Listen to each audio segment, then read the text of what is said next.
Strive Coaching Studio, guiding business leaders to meet the highest version of themselves. And now, here's Michelle, certified coach and founder of Strive Coaching Studio.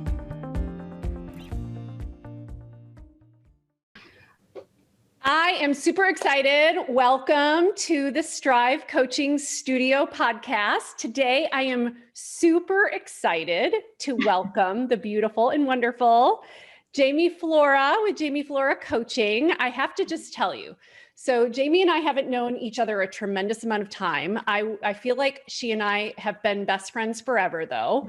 And I'm really excited she's here. And the reason she's here is because she helps corporate senior leaders get clear on their next dream job, get hired, and get paid more than they ever thought they could expect, I'm sure. So welcome to Jamie. I'm so glad you're here. Hi.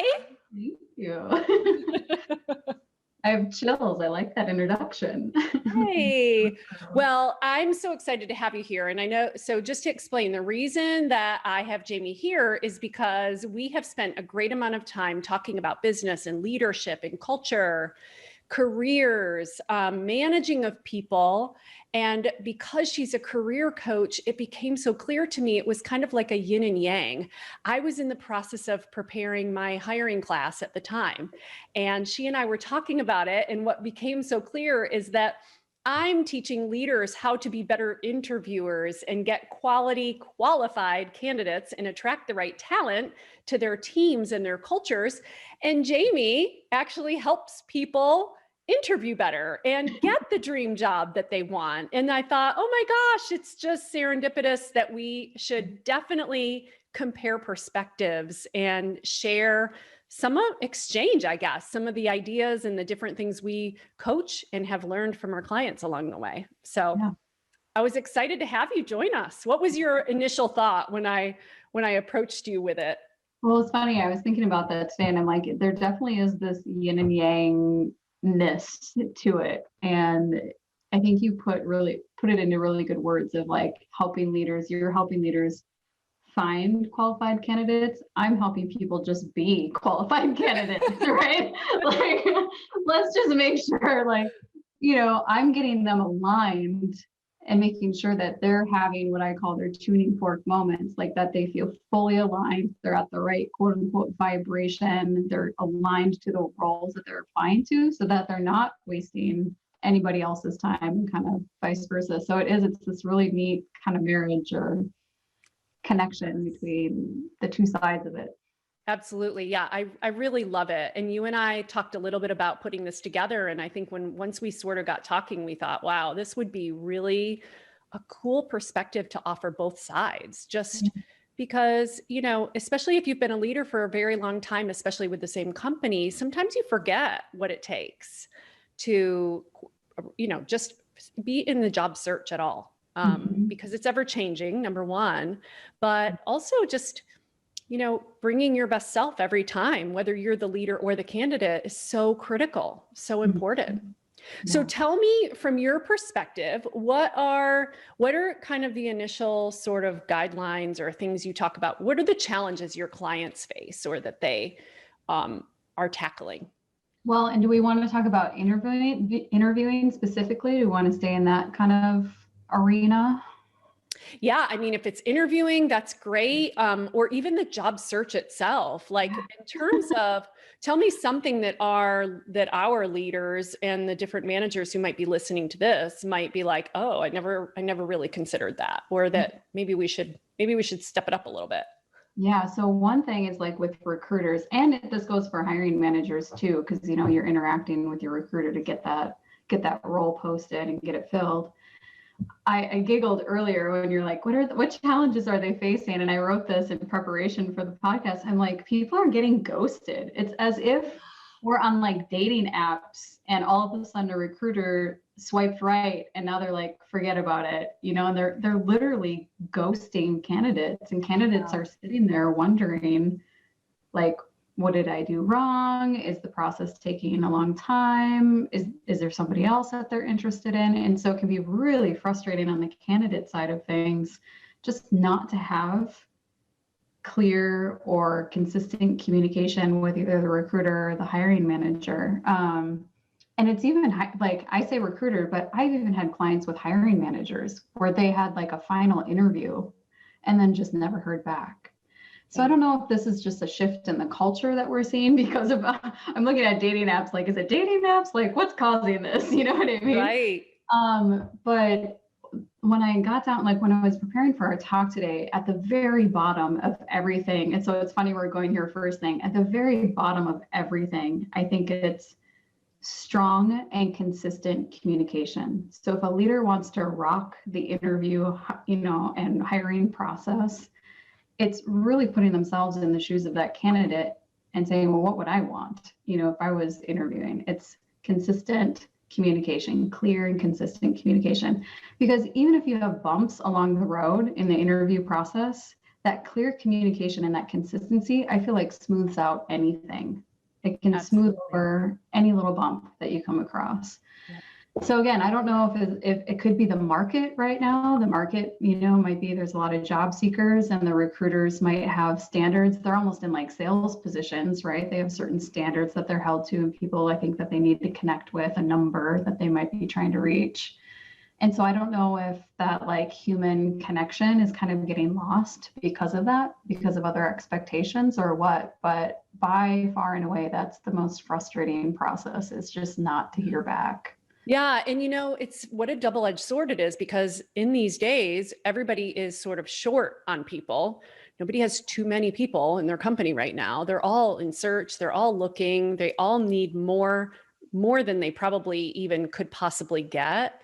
And I just wonder if they're so busy that they can't even take the time to follow through that process. And one of the things that I'm talk about with the leaders, especially in my course, is have a process that you either follow yourself or that you've delegated someone to follow.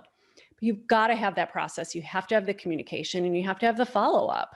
And if it's not you, it needs to be somebody. Otherwise, you're never going to get your best talent. You end up with an A candidate and you don't communicate, or you ghost them because you got busy or went on vacation or whatever it was. And now all of a sudden, You got hired.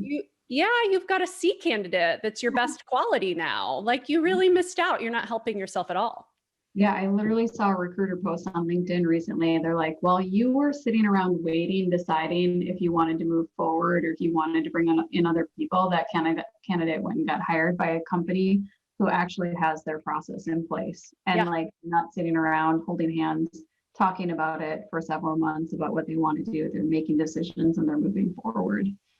Yeah. And and not that it necessarily is representative of the processes the company has in place for everything they do, but it's certainly the only exposure that a candidate has to the company in terms of, do they have it together with all the other things they do? It's still the impression that they're giving. So important for that first impression. Yeah. Because one of the things that you asked was like, what are some like best practices, I think, for hiring practices and or the process, the hiring and onboarding process. And I had said, it's, I'm really hard to impress, but if you think about your candidates as like somebody you do want to impress, almost if we go to the dating thing, right? Like you want to show them the best side of you. And if they're in the interview process and they're getting kind of kept in the dark, if you will, about where that process is, at what point you're in that process, it can leave a bad flavor and they might not want another date. They might not want to continue in the interview process, right? Right. I mean, there is a honeymoon phase for a reason. Right. It's so true. Yeah. So what are the kinds of pitfalls that you sort of see your own candidates kind of fall into? Yeah, that's a good question.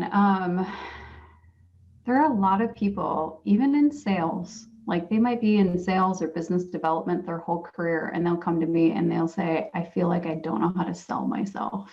And lucky for them, they've hired the right coach, because I'm going to make them sell themselves beautiful, new, unique, authentic way. And so basically I bring them through the process of of getting confident about the value that they have to provide. Like it's interesting in a way. I show them the value that they weren't even aware they were offering. And then we just remarket that or position it in just a way that it makes sense to the employer that they're applying to.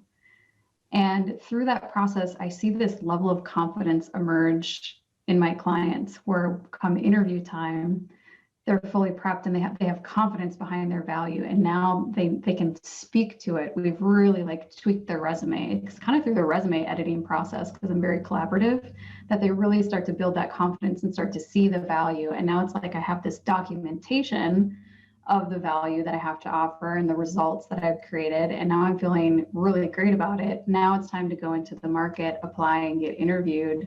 And so by the time they get to that interview, they're feeling really rock solid. Like I said to a new client the other day, I'm like, my goal for you is for you to never say again, I'm not good at selling myself. That's like awesome. You're going to go through this singular process for your next job with me now, but you're going to bring all of that into the next process for the next role you go for. But like, well, and it's how they're going to show up in their job every day too. Right. You know, when you really bring that in, the value and the benefit of what you are helping them see in themselves and building that confidence is what they're going to bring on day 1 and hopefully day 30 and hopefully for the years ahead. And they're getting a higher quality candidate. Yeah. Ultimately. I'm just now even more amazing myself. I'm like, you're right. I didn't even think about that. But yeah, I actually do work with people too. You know, like my main thing is like, I'm going to get you cleared, get you hired, get you paid. But I do work with people inside their role too, where maybe they want to stay in their role and really develop that. And one thing I work on a lot is helping them communicate their value or even the value of their team or their business. And man, I just see amazing results. There are a lot of people who are just like, I just don't know where to start. I don't know how to sit down and like figure this out. And that's when a coach, or I like to say I'm like a guide, I guide you through this process. But yeah, you're right. I've never thought about the multiplication of that, of what we do. You know, I like to see how everything we do can just, you know, evolve and manifest into a million other things in your world. And so everything you just said are things that I'm telling the leaders to do too, is recognize not just the backing of the company you work for, and the strength and the power and the leverage of the business that you are part of, but who are you authentically? What kind of manager are you going to be? What kind of person are you to work together with, next to, partnered with, whatever the case may be? And in the end, being your authentic self and being able to show who that is, you know, is key, because that's what's going to create that loyalty from employer and employee for years to come. Yeah. Yeah, that's a great point. Yeah. So what are some of the tips that you provide your clients in terms of the interview process itself? Yeah, so I do have some. I wrote these down because they're too good. I didn't want to like miss any. So first and foremost, friends of people, listeners of the podcast, do your research. This is where I get a little bossy. Do your research. Do your research on the employer to make sure that their values are aligned with your values. Yeah. Or this is what I said to a client last night, at least make sure we're like, if it's a scale of 1 to 10, 10 is totally aligned, like the tuning fork kind of moment, like humming at the right vibration, and 1 is like totally not a match. Let's make sure you're north of a 6. You know, when you're looking at companies, like look at the company, do they offer what you want? Are they like, for this one client in particular, she wanted to make sure that they have community service time and that there's this volunteer kind of strong volunteerism mentality to the company, and that they offer maybe time to do that, et cetera. And I was like, okay, do your research. I mean, again, if it's like a 6 or higher on that alignment scale, go for it. Because we're just going to get reps. You know, part of it is that we just need to get the repetitions. We need to get you applying. We need to get you out there, et cetera. Yeah, sometimes I can see how process of elimination would help you constrain down and really narrow your focus.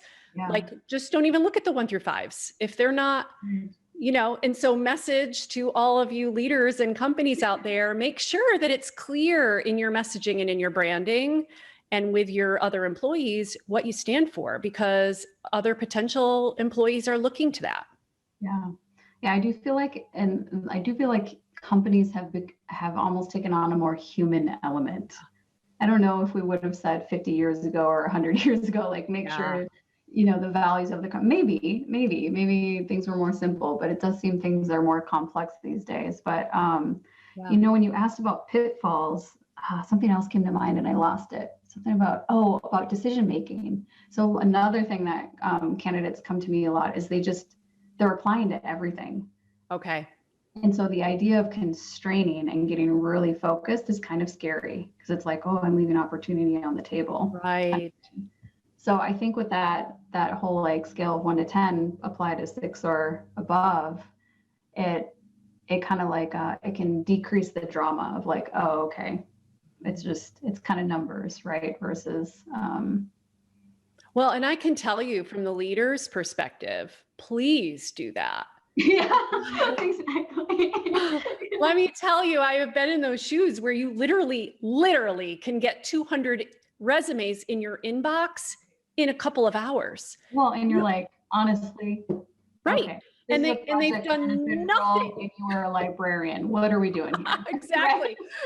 Nothing they've done applies to anything that you were looking for. And so, yeah, it's a lot of time on the other side too. Not that you might care about that as a candidate, but when you get to like constrain and decide this is the one, think of the power you can put into it versus just being a shotgun approach. Yep. Mixed in all the others. And it's funny how better they feel the more constrained they get, because they're coming in usually feeling very kind of harried. Like if they've been applying, they're coming in a little exhausted, a little frayed. Yep. And it's funny, the fear is to constrain, but then once we do constrain, the feeling is so much better. Like they're just for sure so much more focused and accomplished in what they're doing. Yeah. So do your research, constrain, I guess, is a tip. Like that just snuck in there. Then what was the other one that I had? Oh, we were talking about warning signs about something that might not be right, like for a candidate. Yeah, the red flags. Tell me. So, again, maybe this means that you applied to a job that's in that 1 to 5 category, like it wasn't aligned. But I talked a lot about listening to your intuition and not being afraid to walk away. Like not being afraid to leave that opportunity. And I wanted to share a really interesting story that happened just recently where a position opened up and a candidate had interviewed and made it to the final interview and decided to say no to the offer. And I asked why, and it was the fact that when the candidate was interviewing, it was a communications role with the head of communications and her team, direct reports, and then interviewed with the line of business that they supported, there was kind of disparate messaging or like, we want this thing. And the candidate had enough intuition to see that disconnect, right? That there was some dissonance and disconnect kind of happening between these two teams, and basically just said, I don't want to get in the mix of that.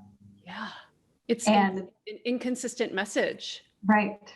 So like the fact that the business wasn't aligned and the leadership, the service, really like their shared services, right? Communications weren't aligned was a red flag to a candidate. So for your audience, that might be a really great takeaway of like, make sure whoever you're having an interview that you guys are on the same page. If you're bringing somebody else in outside of your team to interview, that you've got the same message, that you're aligned with your. Listen, I need to tell the whole audience, I did not pay Jamie to say this, but hallelujah, amen, because I preach this all the time. I cannot understand why there would not be a consistent brand message for what your culture stands for and what your mission is, and get on the same page, be united, because like you're saying, people are smart and they do their research. I was really impressed. I was like, it's really great. Yeah. And that they walked away. So here's also, I have chills.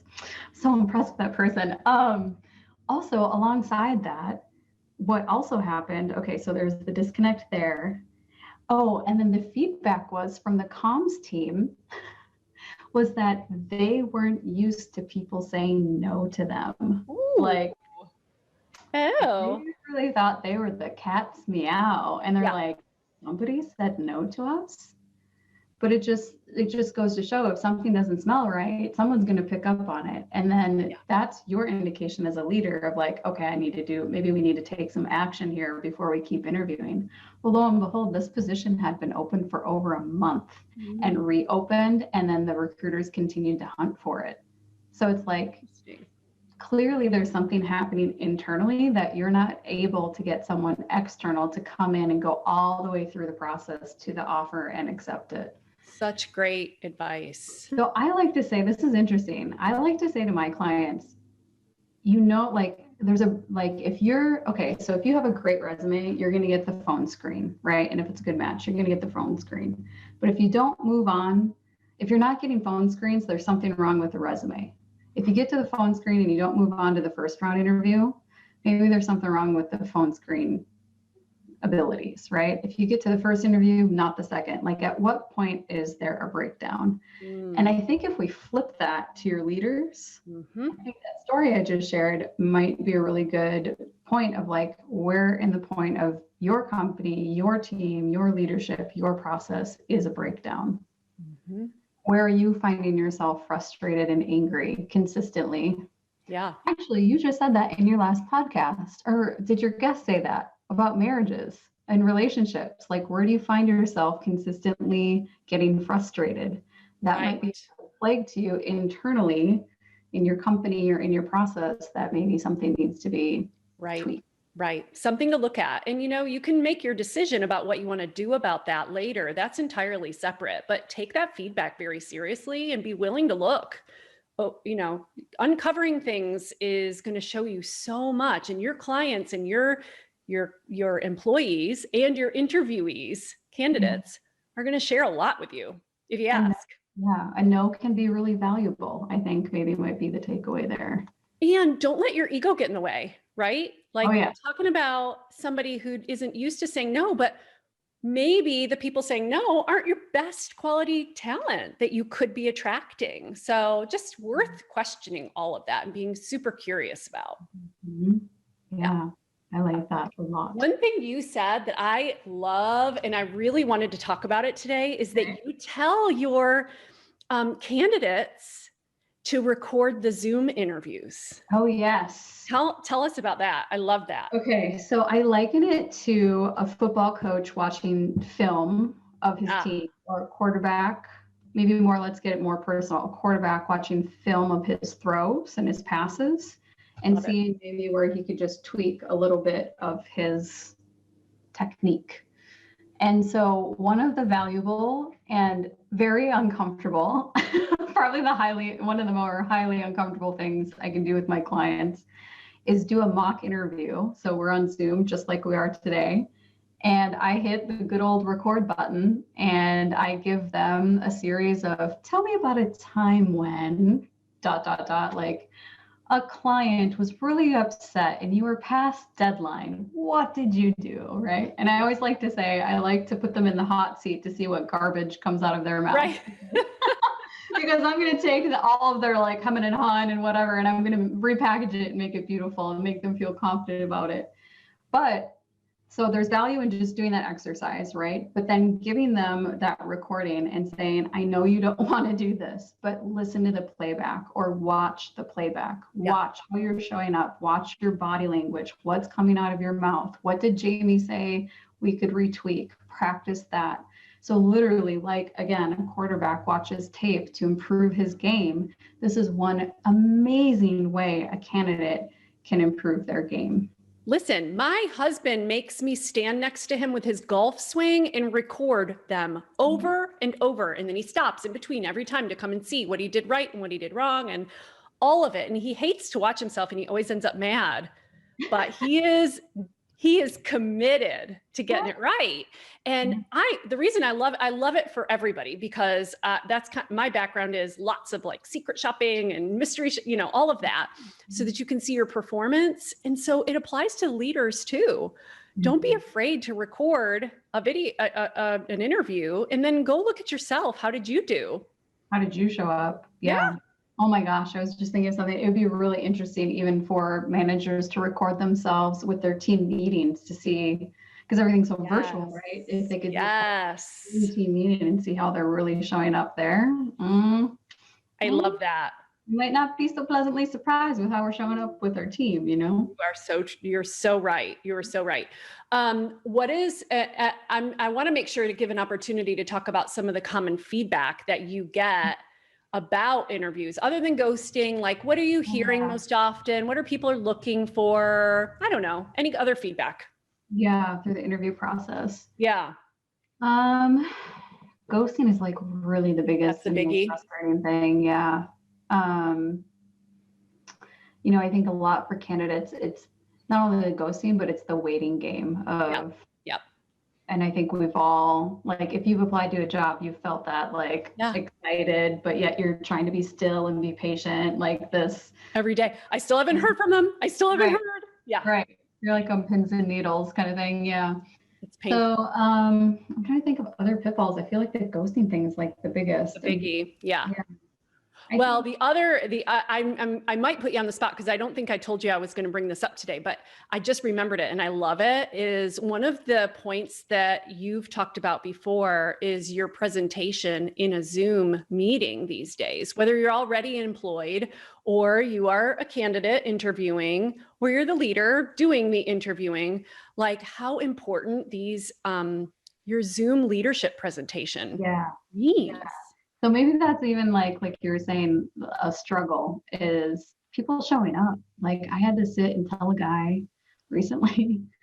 So he was older, north of 60, I think around 65, and was showing up in a suit for a technology type role, like a computer repair type role. And I had to sit back and ask him in schools. And I had sat back and asked him, I said, how are other people dressing, when you're showing up for these interviews? And I said, I have to imagine they're a little bit more casual than, I have to imagine they're not suiting up. And so he had a very like modern haircut, very modern glasses. So he had this modern look, but I felt like possibly the presence with the suit might have been dating him a little bit. Okay. So this is a very hard conversation to have, right? Be like, you need to change the way you're dressing. And I'm not saying you need to, I didn't say that to him, but I'm like, you might want to just, I call it like test and learn, right? Like you just might want to test and learn with maybe just a dress shirt and a tie, or even just a dress shirt with the top button unbuttoned and then the rest of your look, because I said your modern haircut and your glasses would then kind of like go with everything. But then we also had to talk about lighting because he had a light that was creating like a white spot on the top of his head, like really shiny, right? And I said, the human eye is drawn to white. Like even for your viewers right now, you might have been noticing maybe on my dress or the background, the door or whatever, our eyes are drawn to light. So light kind of pulls us in, right? Yeah. And so my eyeball kept going to this shiny spot on his head. And I'm like, we've got to fix your lighting. So that I'm not distracted, or someone who's interviewing you isn't distracted by that they're really looking at you, your face, your emotions, how you're carrying yourself. And so he was super receptive to that information. But I'm not gonna lie, it's hard to give those suggestions sometimes, like to say like you might need to change your style a little bit, or just your lighting. Even your lighting can do so much, so people can see the quote unquote whites of your eyes, right? Right.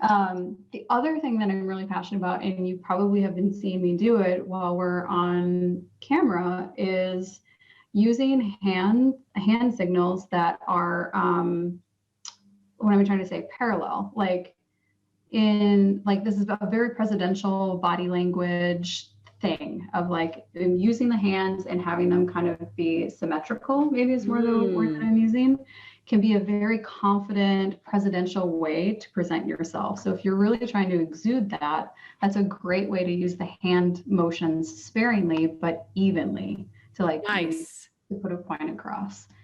The other thing I just shared with a client of mine last night is if you're sitting in a chair, to really open up your shoulders and open up your chest, because that also exudes like confidence and clarity of like who you are and what you're there for.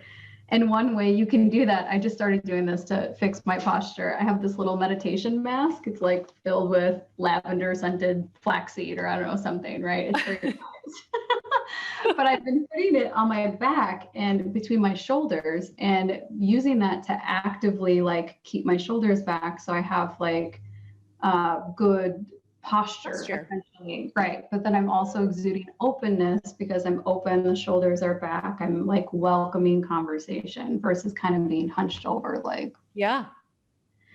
I love that. I need that because I love to talk with my hands and I have control over them. They go in all the places and do all the things. I don't know why I do that, but I love that advice. That is so good. Yeah. Or somebody doesn't know what to do with their hands. Like, oh, how do I do? What do I do? Yeah. Where do I go? Right. Yeah. And I would say for the ladies too, even like I was talking about hair before we got on, I'll be honest. Like what is going on here? Like getting that hair in the right spot. So you're not kind of fussing with it or messing with it, you know, as you're interviewing, I think just so you can be present and really make that good solid eye contact. And I think we've all probably heard too, you know, you want to get your laptop as level as possible so that the camera is about level with your eyes so that you're not looking down on someone or someone's not looking up your nostrils because like hashtag that's awkward. So these are just like great lighting, using the hands, being engaging, even like how I lean in sometimes that can really engage people. There is something they say about even being able to shift someone's eyesight, right? We want to be able to shift our depth of field that we're focused on about like, I think it's like every 20 seconds or something. Interesting. So if there's any way where you can kind of lean in a little bit and be like, oh, Michelle's so cool, or you can kind of lean back, it will keep that person on the other side of the Zoom room engaged with you. Very good tips. I'm very nerdy about this. So I'll like close up there. I love that. And I think every single person on the planet right now with the new world that we're in, because this Zoom isn't going away, Microsoft Teams is not going away. Yeah. So, you know, these kinds of new guidelines, something we just haven't had to, you know, spend a lot of time thinking about before.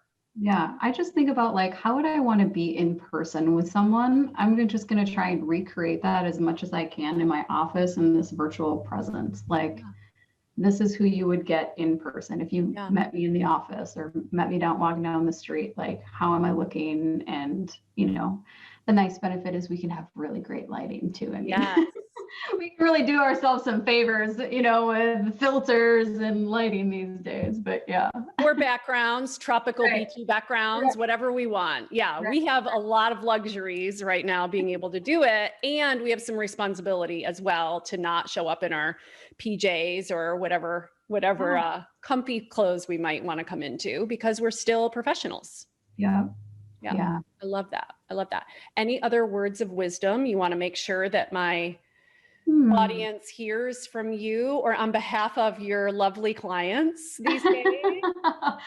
I think it just goes back to the thing that we talked about at the beginning. You know, I had this thought of, you know, when you're checking out at the grocery store, are you connecting with the human? Are you connecting with the cashier? I know a lot of us have groceries delivered. Are you on your cell phone? And I kind of liken the ghosting your candidates to being on your cell phone. Yeah. And so if there's any encouragement, it's kind of figure out your processes so that you are giving a great candidate experience that then seamlessly transitions into a great onboarding and employee experience. Because I feel like that time, whether it's a month or whatever it is that they move through interviewing, onboarding, full-on employee is pretty critical.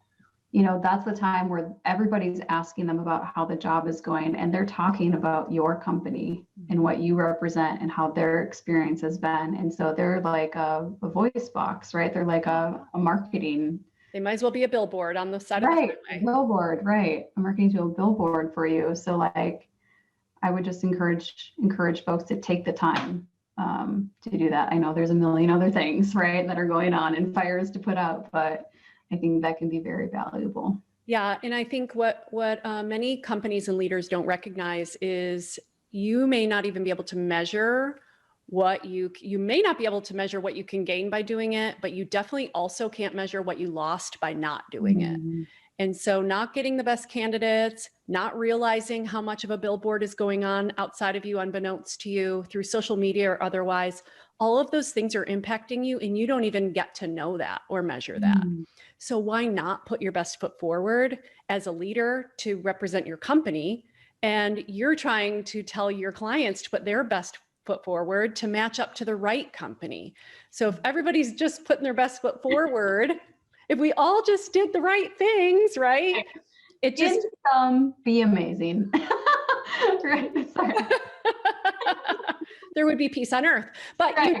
Yes, all good things, all good things. So I hope that all of this helps both my listeners and certainly there's a perspective and balance for your clients as well to hopefully gain some perspective from, the leadership side of things. But I am so grateful that you came today to join me and talk about all of this. This is awesome. Thank you for inviting me. It was super fun. It was super fun. Well, let's find some other topics so we can talk to all of you again. I suspect we will find a few more topics that we could tackle for sure and bring a lot of value to both of our people. So if anybody's interested, they can find Jamie Flora Coaching on all the socials, right? Yep. Website. Yep. Awesome. You can find Jamie. So if you are looking to figure out what your dream job is, get hired and get paid, she's your girl. And yes. Thank you again so much, Jamie. This was awesome. I really appreciate it. Thank you. Bye.